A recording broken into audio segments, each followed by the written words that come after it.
Hey guys, welcome to In the Room with Communitas. I'm James. I've got Leon and Jon with me today. We just really hope that these conversations we're having can be a way to paint a picture of what is happening at Communitas North America. And we really want this to inspire creativity around missional movements and faith communities. And we hope that it's just an encouragement. Yeah, that's true, James. And, one thing we talk about from time to time is how we want what we're doing in Communitas to be encouraging to other people in the church at large about how can they think outside the box in terms of what new ways of thinking about how we be the church in our culture. And that's why our guest Jon is on today. I think particularly this program will be great. We've got today Jon Ritner. He is a board member with Communitas International, our global team, and then also has worked with Communitas in Europe. Also has worked in various church settings, both in megachurch settings and also planting microchurches. So he's been in a variety of settings, has helped some congregations through transitions, and we thought it'd be a great chance to talk with him about how what we commonly call a prevailing model church could make a transition into being more missional and more creative. So, Jon, why don't you tell us a bit of your story? Yeah, thanks, guys. Great to be with you online here after having just been together in person recently up in Colorado. That was a wonderful time. I'll give you the short version, and then we can dive into anything that interests you along the way. But I came out of seminary from Chicago, where I was at Trinity and met my wife, and we moved back to Williamsburg, Virginia, which is the town that I'd gone to college in and come to Christ in a fraternity house there. And we pastored at a church that was about 700 and grew with it to over 3,000 over a course of 10 years.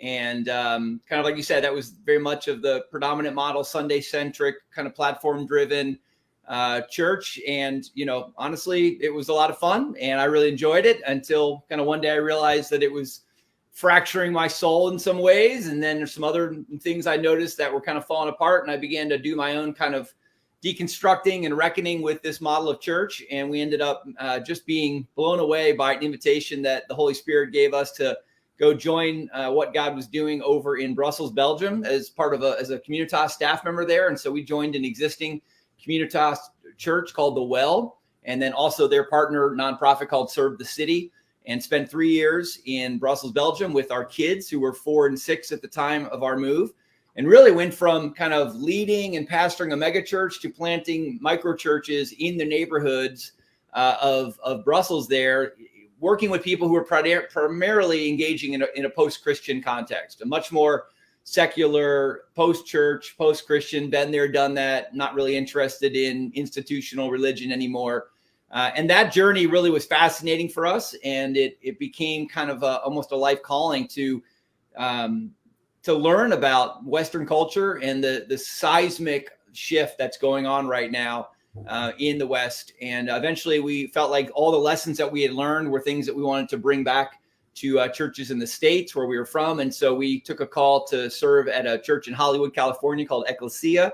And they were in their own process of going from kind of large Sunday service, attractional, 700 people, epic theater, hip, cool pastor, great communicator, to kind of losing a lot of that vibe and trying to reimagine themselves as something different, but not knowing exactly what that was. And so for 7 years, I helped that community kind of remission and pivot and transition from, that predominant model to embracing some of the new paradigms that people are experimenting with. And then on Easter, I stepped down from that role, and I had released a book in 2020 called Positively Irritating that was really all about helping churches in the West embrace a post-Christian culture in order to become more faithful and more adaptive. And so I've been doing some consulting with denominations and local churches around that theme, and then some coaching with individual pastors to kind of help them with the robustness, the differentiation, the tenacity that's needed to lead in this sort of transitional and liminal moment where we're coming out of something, but haven't really fully discovered what the next thing is gonna look like. So that's a little bit of my journey with all sorts of fun lessons along the way, of course. I am reading Jon's book right now and really enjoying. You just do a good job putting words to some of the things that I've been feeling about church, and it's got a lot of hope, which I think in my early days of kind of like wrestling with our expressions of church in America, I didn't feel a lot of hope about. And it's been fun to engage your book, and I just think you've got you're saying really valuable things and saying in a way that I'm like, oh man, I think exposed to this, a lot of leaders could get excited about just the opportunities that are available to the church today. James, I just want to say, I'm so glad you said that about hope, because honestly, one of the most remarkable things for me when we got to Europe was the culture of Communitas and the Communitas churches in Europe that were so infused with hope in a cultural moment that I felt pretty hopeless. Felt, like, oh, well, I've just left the Bible Belt, the South, and I felt like something was beginning to shake, but the foundations were still strong. And I'd gone into this future, and all of a sudden I looked around and I thought, oh my gosh, I don't know what I'm doing. I don't know how the church is going to thrive here. And then to meet all these people who were really filled with hope. And I began to learn language like, Michelangelo said, critique by creating, and people would be quoting, the phrase, the best critique of the bad is the practice of the better, and all these sort of things that became core to me. It wasn't just this, hey, the way the church has been done stinks, let's tear it down, which is a lot of what you can hear in kind of this critiquing moment right now. And even in some of the deconstructing moment that we're in, it's like, let's deconstruct, but let's do it by reconstructing something better, by repenting and renewing, our expressions of church in a way that's hope-filled. So anyway, I'm glad you found that in there, because I think that was such an important part of my journey. And I really credit the Communitas tribe internationally with infusing me with that, Mm-hmm. That's good.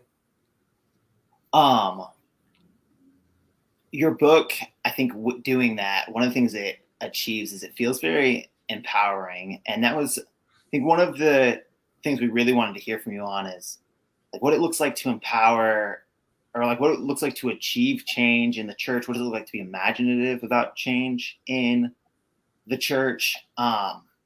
With that question though, I think it's probably necessary to start by addressing like, what are just some of the places that we see shortcomings, like broadly in the church? Like why are we looking for change? That's an important piece of the conversation.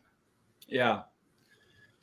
There's so many ways to attack this question, and, depending on the context I'm in or honestly, what kind of muscle I feel like is lagging in a certain community that I'm with, I can attack this from a logical and biblical point of view and talk about having, the need to kind of reclaim the sentness of God and the sent nature of God's work and the redemptive theme that ties through Scripture, that God is a sent and sending God. And I can kind of, start from a very, very Bible thumper point of view. If people are afraid that like, oh, these new ideas, where are they coming from? Like, hey, listen, we can Bible you to death before we ever get to anything innovative. Trust me, But I think one of the ways that I most often come from it is thinking about the idea of paradigms, right? So a paradigm is simply a mental map.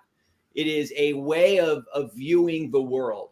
And paradigms are part of what the human brain does in order to create a predictable environment that we know how to engage, right? And so we have a paradigm, for instance, now for a movie theater. We have a paradigm for a dinner table. If we are in a new movie theater, we still know how they operate. If we're at a new dinner table, we still assume certain things because of this environment. And those mental maps are great. They serve us really well until the conditions change, right? And so it's funny because I've shared this before. and I'm actually in my bedroom right now. This is, my Zoom studio. And behind me is the master bathroom here. And one of the things that I've learned in life is, that you better, once you turn 40, you better get really good at being able to navigate your way from your side of the bed to the bathroom without turning the lights on if you want your marriage to stay functioning, because you're not turning those lights on. You make that mistake once and your wife's like, no. So I learned how to navigate in pitch black from my side of the bed into that restroom, close the door, turn on the light, right, to do all that perfectly. And then one day my wife was like, Goodwill hunting, and she found this little dresser here that she loved, right? It's kind of Art Nouveau-ish, Art Deco. And she decided to put it right there. Well, that's great. But my mental map had a clear path from the edge of the bed here to that door right there. And so the first night after she puts that thing there, my paradigm of my bedroom is fixed, it's established, and it's well worn. And at 2 a.m, I slam my foot right into the corner of that dresser, right? And it was like, you talk about positively irritating. It was like, what just happened, And then your brain goes, oh, yeah, that's right. She just bought this dresser, right? I did it 2 nights in a row, right? And after the second night, while I'm in the bathroom, I'm like, all right, I need a new map. Like I can't keep doing this. It's too painful. What I need to do is convince myself that my old map of this room no longer fits the current condition. The conditions have changed. And yet I am behaving according to an old set of rules, an old paradigm. So my new paradigm has to include this object that is in my way. And now I need to work around it if I want to be successful. Now, that's an oversimplified way of talking about paradigms, but that's really what our brain does. We have all inherited a way of thinking about church that fits the paradigm of Western culture that really dates all the way back to Constantine in the 300s and the establishment of Christianity as kind of the de facto religion of Rome, and then follows all the way up until, for many of us in America, still now, and only for the first time now, is our map no longer fitting our reality. And so it's causing an irritating moment where we are bumping up against things that we've never had to bump up against. And so while there is a biblical call to repent and renew the church in order to bring it back and have it be more faithful, I think, to what Jesus and the Spirit had intended and to re-center on the mission of God, there's also a very pragmatic, paradigmatic, day-to-day reality that what we did in the past that worked just doesn't work anymore.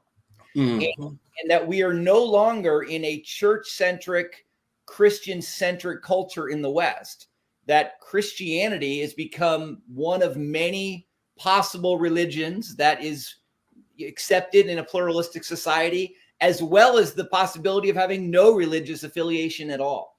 And so, Charles Taylor, who's a great kind of sociologist and writer, he makes the point that, for the first time in human history, and he doesn't just mean Western history, he means all of human history, all of recorded history of mankind, that it has become possible to find significance in life without it being sourced in the transcendent.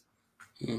So let me put that in other words. What he basically means is that every human culture has always looked to the stars, to the gods, to a god, to find their meaning, to find their sense of identity, purpose, belonging, story, afterlife. That has always been sourced in the eternal divine world. Secular culture says we don't need that world anymore. We don't need God. That the goal, the sole purpose of human flourishing is enough for life. We don't need to look to the heavens anymore to find our orientation. That is such a radical departure from all of human history. And many authors will tell you, many scholars, it's an experiment, honestly.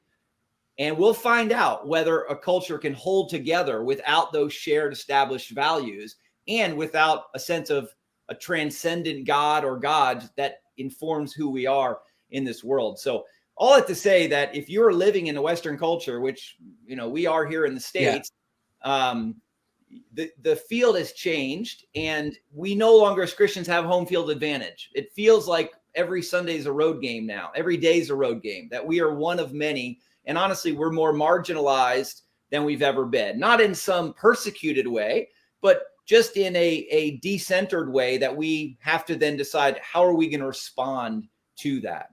Mm-hmm. Mm-hmm. Yeah, I think that's good.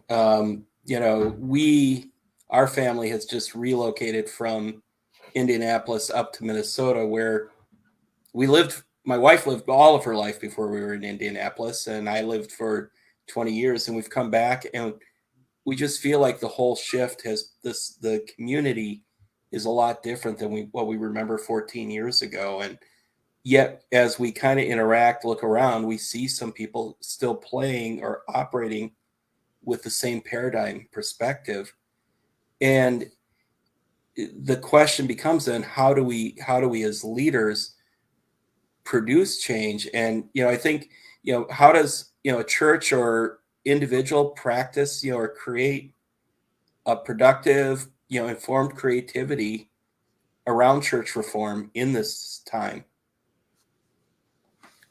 Yeah, I think the primary paradigm that I saw when I got to Europe that I realized kind of wasn't working, that I was stubbing my toe against, was this idea that if the call in the church is to make disciples who participate in the redemption and renewal of all creation through Jesus Christ, right? But if this core concept of making disciples was at the heart of who we were and who we are called to be, I had to realize that my strategy for doing that revolved around three things. It revolved around disciple-making property, our church space on Sunday mornings that we decided how to use and that we were always looking to grow and build and expand. Disciple-making professionals. At my old church, a staff of 35 full-time and 60 total that were solely responsible for making disciples and running the ministries of the church. And then the third component were disciple-making programs, right? We had a program for every stage of life, for every age. We had Bible studies every night, men's breakfast, 2-3 mornings, and we had a program for everything. And so our whole strategy was get them to the property, introduce them to the professionals, and sign them up for a program. And if you do that, and if they stick around long enough, guess what? They'll become a disciple. They'll become fully formed follower of Jesus. The challenge is, in post-Christian culture, in this new paradigm, most people aren't interested in coming to your property. Mm-hmm. And if they don't come to your property because that is either something that they're not interested in or that has a negative, reputation, or just because it feels like too big of a cultural gap to come to a religious space, a Christian space, they're never going to meet your professionals and they'll never sign up for your programs. And so, if someone literally bolted the front door of your church shut and then locked all the doors, do you still have a strategy to make disciples in your neighborhood? I realized I didn't. It was so Sunday centric. It was so platform driven, so program driven, that the first thing, I began to realize was, what they're doing in Europe without properties, with really very few professionals, because the income tax and the way of European life didn't allow for a lot of charitable giving. So there weren't staff and very few programs. Was they invested all their time and resources in making disciple-making people, equipping, empowering, and raising up individual followers of Jesus to have the skills necessary to live a life on mission and make disciples in the places where they were already living, work, live, play, create, we say here in Hollywood. And so that paradigm is significant. Most pastors are not used to seeing their primary role as equipping disciple-making people to do the ministry. They tend to see their primary role as being paid to do the ministry, or being paid to, do a key essential ingredient of ministry on Sunday morning that really we couldn't trust anyone else to do. So your job, you bring your people to me, and then I'll handle it. I'll handle the hard disciple-making, Bible teaching, conversion stuff on Sunday morning myself. And so, for me, that was the first paradigm that just went up in smoke. And then I realized, well, I've discipled people individually before, and I've imagined them discipling others, but I've never thought about the entire structure of my church community being nothing but discipling people who could disciple others in the ordinary spaces of life, you know? Mm-hmm. And so that sparked a whole new level of creativity of thinking of what do we need to do to actually raise up, you know, everyday missionaries, so to speak, who could live, you know, on this new cross-cultural mission. Yeah. I think that just ties, this comes up in so many of our conversations, but I think that ties to the need to be familiar with your context. Mm-hmm. Like, you're not going to be able to disciple the people you're in relationship with, the people around you, well, if you don't understand them, if you don't understand the world that they live in. And yeah, just something that came to mind. Yeah, and there's been, I think, a beautiful, you know, the kind of neighboring movement is such a beautiful facet of, I think, this conversation around missional incarnational church planting, you know, whether you're calling it microchurch or missional communities, or, you know, we use the analogy food truck churches that we can talk about, but you know, the neighboring component of that, of do you really know your neighbors by name? Do you know their stories? Do you know what would sound like good news to them? You know, do you know how to embody the kingdom to them? Are you spending time with them on a regular basis? You know, and if your calling isn't necessarily to a set of neighbors, or if you're living in a situation like I am, where there's such incredible transience in an apartment complex, where your neighbors are turning over all the time, you know, you might also think in terms of networks. You know, what's the social network that you're a part of? You know, a gym, a third space. You know, my wife volunteers at a children's hospital. She's not on staff there, but she's there twice a week and as a volunteer. And so she has a whole social network there that, you know, she's doing this same sort of neighboring missional skills with, trying to create a set of disciple making practices that she can live out there on a regular basis, you know? Yeah. You know, it's interesting. Think of, you know, before the program, we were chatting a little bit. I talked about how last night with Halloween, my wife and I did some reverse trick-or-treating just to get to know our neighbors. One of our first impression, we came into this neighborhood because it's fairly established. Our house has been here for over 60 years. Family's been there a long time. We were thinking, oh, probably some well-established people. Both the houses down from us, almost every house we were at, oh, I've been here 2 years. I've been here 4 years. I'm like, oh, these people are not established in this community. This is something new to know, because we assume we know our neighborhood, but we don't always know it until we actually start to talk with people and create opportunities to talk with them. Yeah. Jon, I'm wondering, you guys arrive in Europe, you're confronted with this reality that the paradigm you were operating in, you said Williamsburg? Yeah. Doesn't work. What were some of the ways that you guys got creative about expression of church to connect in that context? Yeah, I mean, we realized pretty quickly, and honestly, we learned by experience that you could not invite someone to your weekly worship gathering with any success. I mean, we were 0 for whatever. I mean, 0 for an entire year. You know, we were just 0 for. Everyone we ever said, hey, would you love, you know, we'd love to have you come join us on a Sunday. We do a little Bible study. It's small, it's intimate. We go to lunch afterwards. It was like, no, thank you. Not interested, you know, all the polite ways that you can imagine someone saying, no, I don't want to do that thing.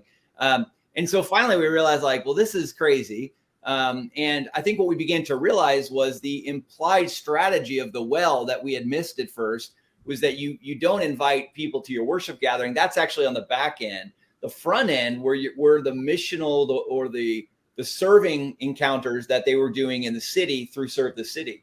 And so, you know, I could meet guys playing basketball at a local university, or we could meet parents of kids at the school, or Kristen would meet, you know, young women at the gym where she works out. And you could invite them to come to a Saturday volunteer day, or a after school park cleanup, or a, you know, once a week serving community.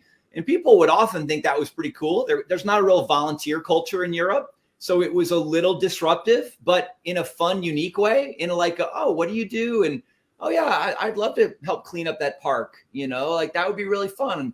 they would see needs around them like homelessness and refugees, asylum seekers, and they would not know how to engage those issues. And so if you actually had a tangible thing that they could do, they thought that was kind of fun, And so what we basically, rather than starting with inviting people to a worship experience and then thinking about building some community and then eventually thinking, well, how would I get this person engaged in mission? We flipped that script. And we started by inviting people to a mission, what we would think of as like a mission community, a serving expression, we called it. And then we, from there, would say, hey, why don't we go grab a drink afterwards? Why don't we grab a meal? We'd love to have you guys to our house. Use hospitality to form a deeper community relationship where we got to know them more and heard their story. And then from there, we began to kind of pray and listen to the Spirit and say, God, how are you working in this person's life to draw them into being a worshiper? And how can we be a part of that? It may not look like coming to our worship community. We started a weekly prayer group in our neighborhood that had at least 2 people in there who didn't identify as followers of Jesus, but believed that prayer was a good thing that they wanted in their life. Well, we met them through mission. We had built community relationships. Eventually, we invited them into something that expose them to us as worshipers of Jesus in a way that felt comfortable with them, so very different approach, so to speak, than what we had been doing in the US, which was, Sunday morning, small group, and then get them to serve, which usually looked like volunteer on a Sunday morning, right? Yeah, that's about it. Yeah. I'm really excited about that, John. When I was Right Here, Right Now, I loved.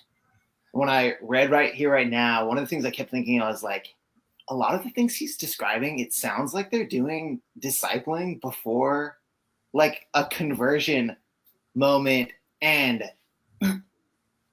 I almost think there's some belief in that strategy that like these people are going to experience God outside of the like church walls.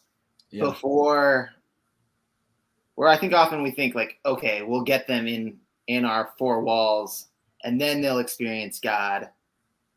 The idea of people experiencing God, like, because they're like, yeah, I'd love to clean a park. It's it's such a colonialistic version of mission to assume that, we have the gospel, we have Jesus, and either we bring him with us to a foreign mission field, which is often how international missionaries were kind of trained. God wasn't doing anything here amongst these pagans until we showed up, often as white Western missionaries with our version of the gospel, right? Or to say that we inside these walls on a Sunday have the answers and God's doing all his best work in here. So let's get those people out there in here to experience what God is doing, right? Part of the paradigm that we're trying to, not reimagine, but kind of re-engage with is this idea that God does his best work out in the world. That's why he's always sending people out. He's sending Abraham. He's sending Israel. He's sending the disciples. He's like, man, I got stuff going on out here, especially now through the Holy Spirit, and I want you to go be part of it. And so rather than getting the world to come into a church, it's like, how do I get the church to go out and join God's work in the world where the great stuff is happening? And that's what becomes really fun, as a missionary now, is to be like a detective and, on like a missional scavenger hunt, being like, I wonder what God's doing in the lives of these people. I wonder what he's doing this week in my friends' lives. How can I listen and tap into that and, hear stories and listen to their pain or their problems, or maybe, cool, miraculous things that are happening that they can't explain, and be like, all right, Jesus, I want in on this, let me be a part of this. How do I want in on this conversation. I want to start praying for them. I want to start tracking this, but yeah, that's such a different version of the story that we've been telling, where, the church often was the hero of the story rather than God being the hero of the story. Right. So, as I'm thinking about this, I'm also thinking, because I always have this sense, having a number of friends who are in ministry in different situations. I was trained in same type of model you were, when we started out, and we had to reimagine, rethink things. A question I often get is like, just on a practical level, how does somebody who's so used to one way of thinking begin to actually make that change in a practical way? Because, I honestly, there's always considerations they have. They have a mortgage, they have things like that they have to think about. And sometimes I feel for some people, it can be intimidating to say, how do I actually make that type of a change and go outside my comfort zone? Well, and that is so essential, because you have no credibility as a leader if you're trying to stand up on a Sunday and say, hey, we all need to rethink how our church is organized, and we're going to pivot towards this thing. And then the whole community goes, I've never heard of you doing that. I don't see you doing that. So I heard someone say once, you have to have stories. You can't be the story, but you have to have stories of this way of living, And so I think the challenge is that that's a strong word, many pastors, in my experience, were primarily drawn into the pastoral role because of the caregiving shepherd responsibilities of a pastor. They had a pastoral heart. They like people enough to want to care for them and love them and be with them. And they probably enjoyed some element of the teaching of God's word, and maybe even the organizing of God's people in systems that made sense. So in our language, as you think about the 5 functions of the church from Ephesians 4, we would call those primarily shepherds and teachers, right? And so the shepherd teacher model of pastoring felt very comfortable and very natural for many seminary friends that I had, and many people who I see being called into pastoring. So if you tell them, hey, that you have to now be a church planter or start a missional community, all of that entrepreneurial, pioneering language feels a little bit like, whoa, that's not who I am, right? So I think the key is to recognize that, like, God's not asking you to change your gifting. God is saying, based on the gifts you have, how can you leverage those gifts for the kingdom? And how can you live authentically as maybe a shepherd teacher who loves people and loves teaching and organizing? How can you use those things for the kingdom? Because those are essential functions within the local church, right? Mm-hmm. So, that takes some creativity. But I know a lot of pastors who have pivoted to more of if they said, hey, we need these stories ourselves. So rather than spend 95 to 97% of our time with our Christian community, our church, we're going to carve out 25 to 30% of our time and think through hospitality, friendships, coffees, beer, partying with those who don't know Jesus. And we're going to apply all those same shepherding impulse, gathering people well and having meaningful conversations and listening. We're just going to apply it to people outside of our church community and see that as just as valid. Unless you are a super evangelistic pastor, you may not have had that as a personal practice. Honestly, I know a lot of pastors who don't have a lot of non-Christian friends because they have so many Christian friends they have to care for, right? So, if you're a shepherd, how do you begin to think through hospitality and caregiving relationships? If you're more of a teacher, how do you look for opportunities to be good news to those around you as someone who is a good organizer, systematizer, convener of events and people, a good MC, a good upfront person? Are there ways that you could volunteer even your time to serve existing organizations outside of your church community, where they would be like, man, we're so thankful to have someone like you who doesn't mind standing up in front of people, who doesn't mind giving up a prepared remarks on a regular basis when we get together. And just say, hey, how can I go add value into this local community using the gifts that I've been, honing my entire professional career? Mm-hmm. I like that answer a lot, John. I think taking that first responsibility of like, oh, I want to see the church look like that, like this. Am I beginning to look like that?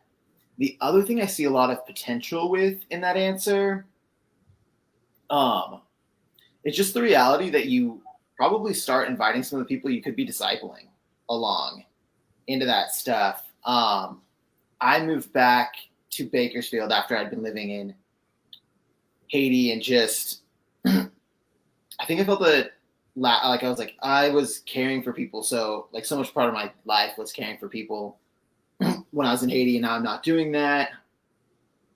And so there's a dry riverbed that runs through Bakersfield, and I started going and passing out usually a bottle of water, rolled up socks, and like a gift card to grab food to people who were living in that riverbed. And then like it often just became like if I was going to go hang out with friends and I knew they just like wanted to chat, I was like, hey, let's go walk the riverbed. And it was, I saw one friend really just become a lot more comfortable being with people living on the streets than he had been before. And so personally, I got to go engage that community, and I think it's important we be engaging those communities, and got to express who God designed designed us to be through doing that, but also had a really cool opportunity to help a friend grow. Yeah. In that. Mm-hmm. And it's just one of the, when we're doing that stuff, we have opportunities to disciple people in doing that stuff. So. Yeah. I mean, get yourself some stories and then start bringing some people along, you know, I mean, absolutely. Mm-hmm. You know, it's the caught, not taught kind of reality, I think, of so much of this that will become essential. And I always think like that sort of disciple making always creates a greater accountability in yourself for your own spiritual growth. You know, when someone else's spiritual growth is partially dependent on you, you become more fully dependent on Jesus. You know, I mean, that's been something that's kind of stuck with me for years as I think about hosting groups and always having, you know, guys that I'm investing in. Right.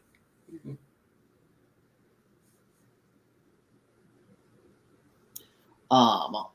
Last question we have for you. How should leaders cope with the challenges associated with trying to, how do I want to phrase this? I know a lot of people who've been trying to like influence change in existing churches, and it's so hard. And I think, how do we prepare people to cope with that struggle well? What are the practices that we implement so that if we're going to step into that kind of struggle, into that heartache, we're going to be able to do that well? You know, in my book, when I kind of follow my journey of some of the frustration that I was feeling, and then this experimenting, you know, learning these new paradigms, and then coming back and helping introduce an existing church to this stuff. I have a whole chapter in there that you know, people have told me really resonates with them about how to introduce change. And it's a lot of it's not my own. It's a lot of change management 101 stuff. But I use the phrase, you know, diffusing rather than dumping innovation. You know, don't try to dump all of your creative ideas and innovation ideas on a Sunday morning, you know, to 100% of your community. You diffuse them, you know, almost at the speed of one relationship at a time. And I talk about how we tried to do that with some Forge missional communities, and starting with early adopters and, you know, or pioneers and early adopters. All that's written in the book. And so I'm not going to replicate that, because there's a chapter I wish I had written, but I didn't. God hadn't written it in my life yet, but COVID wrote it. I mean, my book was ready to come out when COVID, you know, hit us, and we were literally ended up kind of putting in 20 sentences that included the word COVID to make it look a little relevant, because my editor told me we had to do that. You know, we said, well, hey, COVID's positively irritating too, so it's not just positive. Yeah. And the timing turned out to be great because everyone was adapting and innovating while trying to remain faithful. And so the book resonated at that time. But the anxiety that COVID has caused in the local church, the political rift anxiety over masking, gathering, all that stuff. The fact that most churches will tell you they're down anywhere from 20 to 40% from their pre-COVID Sunday attendance. The anxiety about, is it real church if we do it online? And what do we do with communion that we've never trusted anyone but an elder to give out? And, you know, is it fair for someone to be doing milk and cookies at home? Maybe like, you should have seen all the communion elements people did at churchhollywood.com. It was every week. We just had random families. They would say, "Hey, get your communion elements ready because later in the service we're going to do communion." They'd be like, "And here's what we have. It's a cookie." And I'm like, "Oh my gosh, coffee and bagels at the exactly." It was just I remember random stuff, I mean, so all of that anxiety in people, has been coming to the surface. And anxiety as a sociological phenomenon is contagious. It spreads.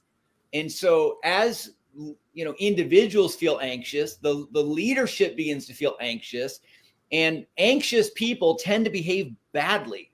There's a lot of great literature out there about this. Edwin Freeman's book, Failure of Nerve. There's a great book called Managing Leadership Anxiety. I mean, so as anxious people get anxious, they begin to behave in predictable ways. They kind of, there's a phenomenon of anxious systems and anxious people that honestly, I was just starting to learn about as it was happening in my own community, and so, anxious people tend to triangulate with others and stir up and cause dissent. They tend to sabotage leaders. They tend to do a lot of damage. All you have to do is read the first 20 chapters of Exodus, where you have a people group that are fully convinced that God has gotten them out of slavery, that they're in a better future. They're celebrating, they're singing, and then it's like 13 verses after they cross over and they all sing and celebrate, they start complaining because there's no food and water. Now, I'm not blaming them. Food and water are human needs. and they cause anxiety when you don't have needs met. And that's what a lot of people right now are feeling, right? My sense of identity is being disrupted. My church background is being disrupted. Our finances are being disrupted. We need these things. So I'm not getting on people for feeling anxious, but there are ways to respond to anxiety that Jesus models incredibly as a very well differentiated leader who's non-reactive and yet engages with people who are anxious. He doesn't dismiss them. He just doesn't react to them with more anxiety. But man, when you look at that, the way they start throwing Moses under the bus, the way, Aaron all of a sudden feels like, hey, maybe I'll step up and be the leader. And hey, let's make a golden calf, other leaders emerge. One book I read calls him the trickster.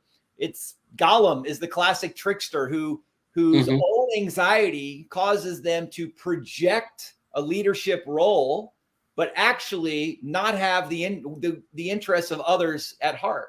So they just want to manage their own anxiety. So Gollum says to Samwise and to Frodo, like, you can trust me, don't worry, But at the same time, he's pitting them against each other. He's triangulating with them. The whole time he has a secondary agenda to actually get the ring for himself.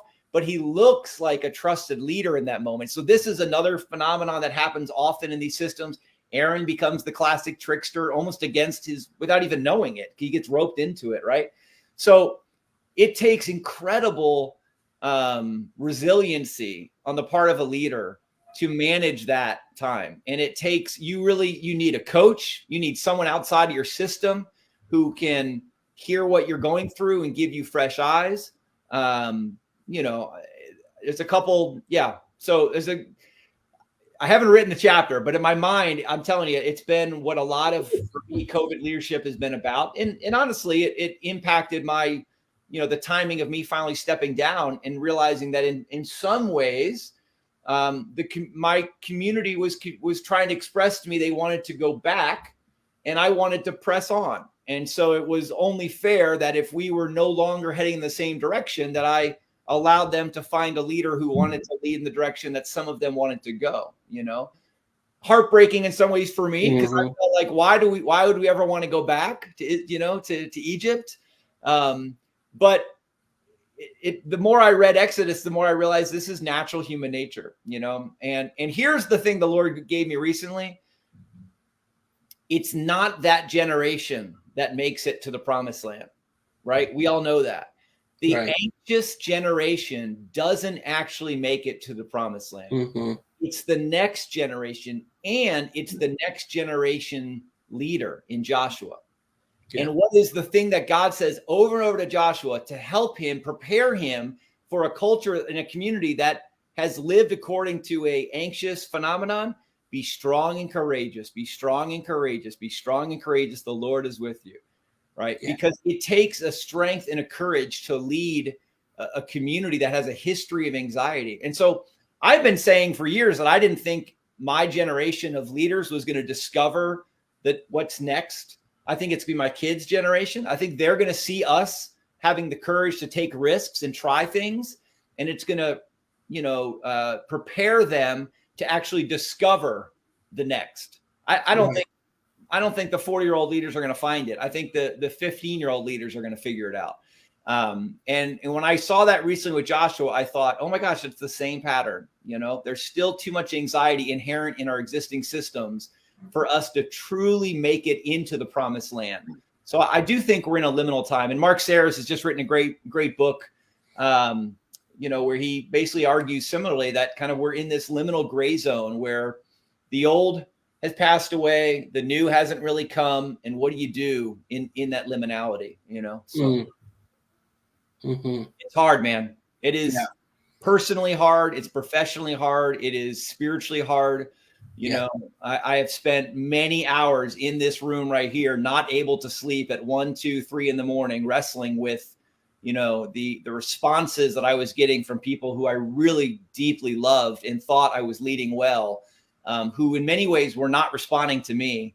They were reacting to an anxiety inherent in the system because of the conditions around them that they didn't really know what to do with. Right. I think I'd love to highlight some of the things I heard you say, because I really believe that there are a lot of leaders who have sensed some of this need for change and are trying to affect it and are just in the muck of that struggle. One of the things I heard you say in there was have somebody around you who's outside of it, who is supporting you, offering wisdom. That's always huge.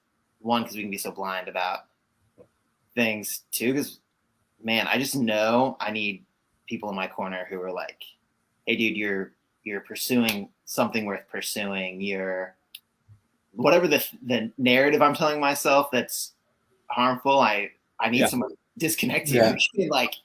Tell me the truth. The other thing, I love that last piece. I might have you say it actually, John.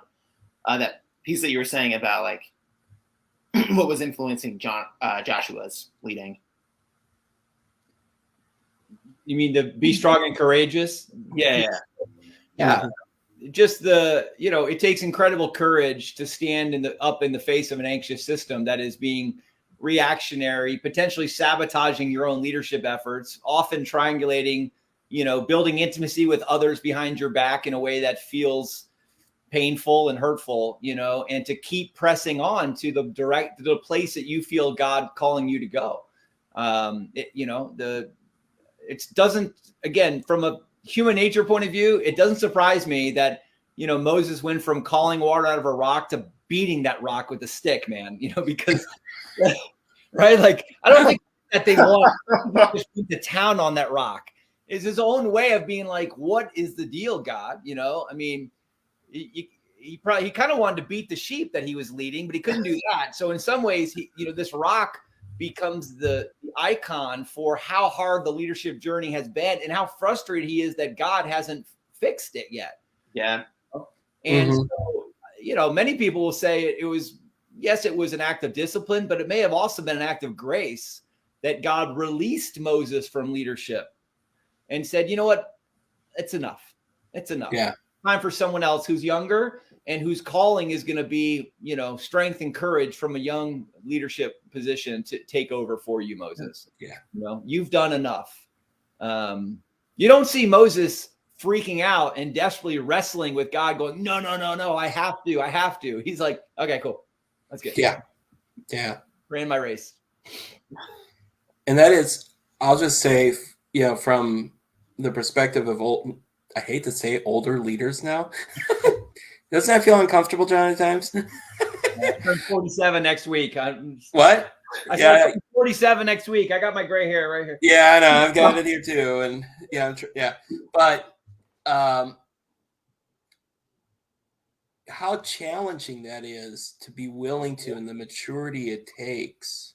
In fact, I'll, maybe even affirming you in that, the maturity it takes to be willing to say, you know what, it's no longer my race to run. And that can be a scary thing at times, but it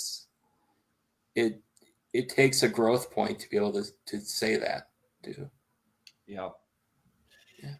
I mean, it's remarkable that Jesus led basically for 3 years and then laid it down, right? Yeah. So yeah. In some ways, the clock was ticking from day one, and they were coming for him. And eventually, we got to a crescendo where it all had to happen. But Jesus snuck away from enough crowds, and they were trying to arrest him pretty early on in the story, and he keeps escaping. I think there is something to be said for the fact that even Jesus, there was a time period to his leadership. It was a season, stewarded it for a season, and then it was time for him to say, okay, next generation. And by the way, you'll have the Holy Spirit, so I'm not suggesting 3 is any sort of a magic number, but I do think that the being willing to truly lay it down well is so essential. And, I have so much respect for, I think the guy who's done that best is Tim Keller. While so many other leaders have said they're going to leave and don't leave, or prolonged it and pushed it off. I mean, Keller at his peak to be able to say, I'm out, I'm stepping out of Sunday Morning Redeemer. I'm stepping away from that spotlight, and I'm basically going to go, cross town and just develop national church planners around the world, as part of the city to city church planning movement. And, I'll still do some writing, but I'm not going to be in that spotlight anymore. And it's time for the next leaders to take over. Yeah. Cool. Well, we've got some time, and I think it's relevant to the conversation we're having.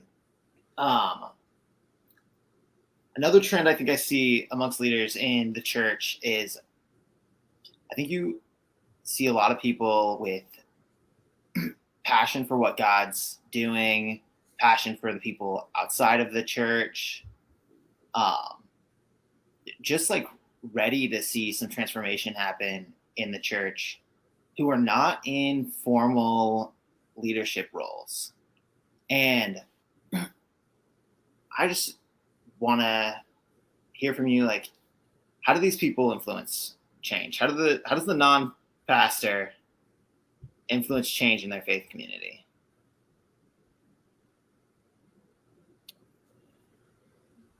It's interesting because I think inherent in that question is probably an assumption that what we would really measure as change would be organizational change, institutional change, structural change. I think that in reality, if you know anything about organizations and structures, that those are the last things to change. What I would say to them is, in many ways, what I kind of quote in my book about the diffusion of innovation is, the best critique of the bad is to practice something better. So if you feel like the church you're a part of, the Spirit is leading you to be part of a change movement, a change in direction, begin to experiment on your own and begin to learn some new practices, some new ways of being, begin to see how the Spirit's leading you. And then as you begin to learn some lessons, invite some others in to learn alongside you, whether it's in a learning community or an experimental kind of community. The true movemental change is relationship by relationship, as the Spirit works, with usually the institution catching on last. There's far too much at stake.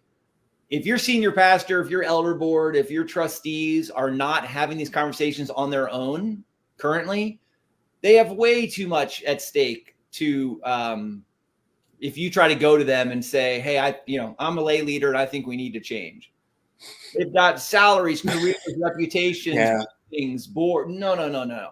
The best you can do is just to start to implement change on the fringes yourself and begin to cause a little bit of ruckus and stir so that, the Spirit starts rumbling in your direction, and eventually they come to find out what's going on. There's no guarantee they're not going to try to shut it down or isolate you for it, because all organisms are inherently resistant to, threats that compromise their sense of immunity, right? I mean, that's just what your human body does. It sees a foreign object, it surrounds it and gets rid of it in order to prevent, its own health. So, the thing that I would say if I had someone in front of me is I would probably try to discern their own sense of calling. I've done a lot within our community and now with other leaders around what either can be called a calling lab or a discovery dinner to try to help someone identify what is the contribution God's inviting you to make into his kingdom. What is your disciple making superpower? What are your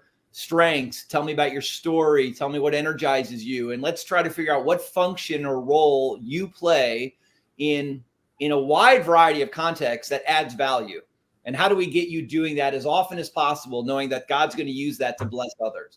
And then based on what that looks like, and often maybe that's one of your APES giftings, your 5-function giftings, how do we get a team around you that complements you with different functions? So how do we get 5 to 7 to 8 people that represent all 5 functions who can begin to experiment together?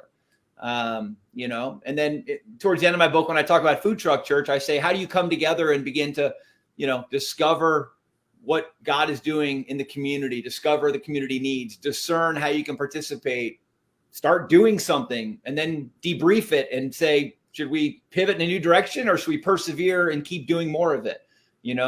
But kind of even that little experimental pathway of discover, discern, do, and debrief could be a simple way for the average person to go, hey, let's just, pick a problem, pick a challenge around us and begin to create a community and see what we can do to participate in, making the world a better place kind of stuff. I mean, we had a Sunday where, I mentioned this and I think it was Roland Smith. One of our guys did it actually. But I said, it'd be great for every church to have a permission slip Sunday where they literally if you have bulletins, put in the bulletin a permission slip signed by pastor, elder, whoever the, leaders. It says, you have our permission to go out and do something creative to try to find a better way forward for the future of the church, Wow. And it's like underneath it, I want to do fill in the blank, and underneath it, permission signed by, just give that to your people. And say, go try something. Let us know how it's going. We did some food truck, like micro grants, $1,000 to $3,000. You got an idea, you got a project, let us know what it is and how you think you can pull it off. We'll fund it. Because we need to try some things. Right. Yeah. So, and that's from the top down. From the bottom up, I'd say Jesus is writing permission slips. That's the business he's in. That's what all of Acts is about. The Holy Spirit just going, let's try that. I'll sign off on that. I'll sign off on that. You're going to go talk to that Ethiopian eunuch? Let's do it. Permission slip. Here, go try it. See what happens, Oh, I love that. Man, some of the things you're talking about, I think most of what you're talking about that allows us to affect change is just so doable. I hear a lot of look for the things that Jesus is already doing and go become part of it. That starts affecting change. And then I'm also, especially in your answer about lay leaders, just this disciple the people who are looking to you for discipleship, who are excited about the things that you're excited about. And I just think that ties back to some of the needs of the church right now is we got to build up more leaders. And I think that happens through discipleship. Yeah. One of the best missional practitioners in LA is a woman named Harmony Dust, who, has an incredible story of God redeeming her from sexual abuse and brokenness in her own journey, and now feeling this call to re-enter a world that she, once knew from the other side, and to basically reach out to women in the sex industry, primarily, dancers in town. And she trains teams of women to go backstage and hand out gift baskets and build relationships and have conversations. And one of the things she trains all those ladies in their preparation is find out, discern the invitation, meaning what is this woman inviting me into right now? So rather than coming in with an agenda, start a conversation and kind of say, where's the invitation? Is she inviting me to share about myself? Is she inviting me to kind of give her the gift basket? For instance, she'll say, if they look at the gift basket and say, hey, what's that?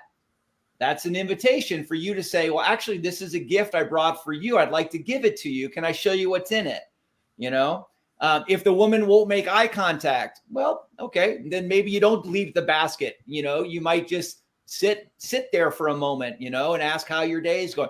And I just thought it's such a great phrase, not going in with some heavy-handed agenda, but in any of your discipling relationships with people who don't yet know Jesus, to say, what am I being invited into? Am I being invited into a weekly meal with this person? Am I being invited in to offer them an act of service, a tangible good? Am I being invited to listen to their problems, to offer advice, but that posture of like, okay, Spirit, show me where the invitation is so I can respond to it, rather than always being the ones in power who are inviting others into our world.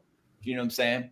I think that phrase is so good for, again, as like a missional listener, like what is this person and what is the Spirit inviting me into in my relationship? Yeah, that's good. I like that. Yeah. Well, Jon, it was a great conversation. I appreciate you taking time to do really good. Yeah, man, I love you guys are doing this, and I look forward to all the different formats that we can kind of keep these conversations going within our own tribe here, and love kind of just seeing more of where Communitas North America is going. And I really do think that, the size and scope of experimentation that is needed right now is it's huge, and that doesn't mean it has to be some flashy innovation. It can be simple and small and hyper local and just very genuine, but it's just, new ways of expressing the church that in many ways aren't new at all, right? They're just kind of rediscovering the ancient things, which is what most movements really are anyway, is rediscovering an ancient way of being and contextualizing it for the current environment. Yeah. Awesome, guys. We'll be back in 2 weeks. I'll be having a conversation with Leon. It'll just be the two of us. We're doing one of those again. Leon, what are you sharing with us? What are we chatting Well, I guess about? in 2 weeks we're talking about like the core values of Communitas. And actually we'll be wrapping up this season. Because getting into the holidays coming up, things like that. So we'll be back in 2 weeks, and then after that we'll take a break going into January, February. We'll look at starting up again. But sweet. Thanks, guys. Beautiful. That's good. Guys, thanks for your time. Bye. Bye. Bye.